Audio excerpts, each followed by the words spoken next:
আসসালামু আলাইকুম। আশা করি সবাই ভালো আছেন। আজ পরিণত অধ্যায় থেকে আমি কিছু এমসিকিউ নিয়ে এসেছি।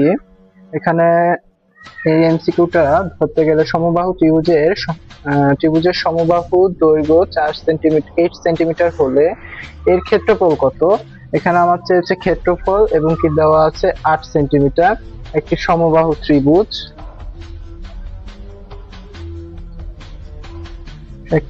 ত্রিভুজ আমরা অঙ্কন করে নেই। সমবাহু ত্রিভুজ প্রত্যেকটি বাহু সমান 8 সেন্টিমিটার দিয়েছে। 8 সেন্টিমিটার প্রত্যেকটা বাহু কত সেন্টিমিটার? 8 সেন্টিমিটার। তাহলে আমরা যখনই ক্ষেত্রফল বলবে, ক্ষেত্রফলের সূত্র হচ্ছে কি √3/2 এ।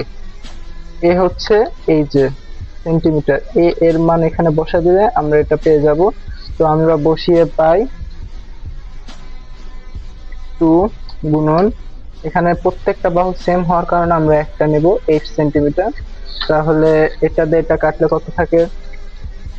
অবশ্যই 4, আর 4 এর সাথে √3 গুণ করলে √4/3, কেননা এখানে কত পেয়েছি 4 গুণন √3 যদি করি তাহলে আমার 4√3, তাহলে আমাদের অ্যান্সার হচ্ছে 4√3। এখানে 4√3 ক নাম্বার, তাই অ্যান্সার হবে ক নাম্বার। তারপরে বলেছে এবিসি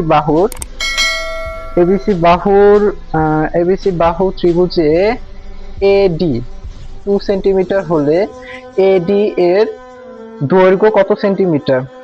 এডির দৈর্ঘ্য চেয়েছে, মানে এবিসি একটি সমবাহু ত্রিভুজ, এই যে এবিসি একটি সমবাহু ত্রিভুজ এবং কি এডি, এই যে এ আর এডি 2 সেন্টিমিটার, এটা কত 2 সেন্টিমিটার হলে এডি এর দৈর্ঘ্য কত সেন্টিমিটার।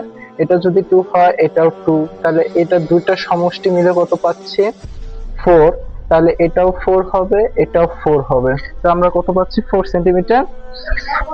আর আমরা সূত্র তো পড়েছি, সূত্র কি? সূত্র হচ্ছে এই যে এটা। তো সূত্রটা আমরা জানি, লিখে দেই। আমরা জানি √3/2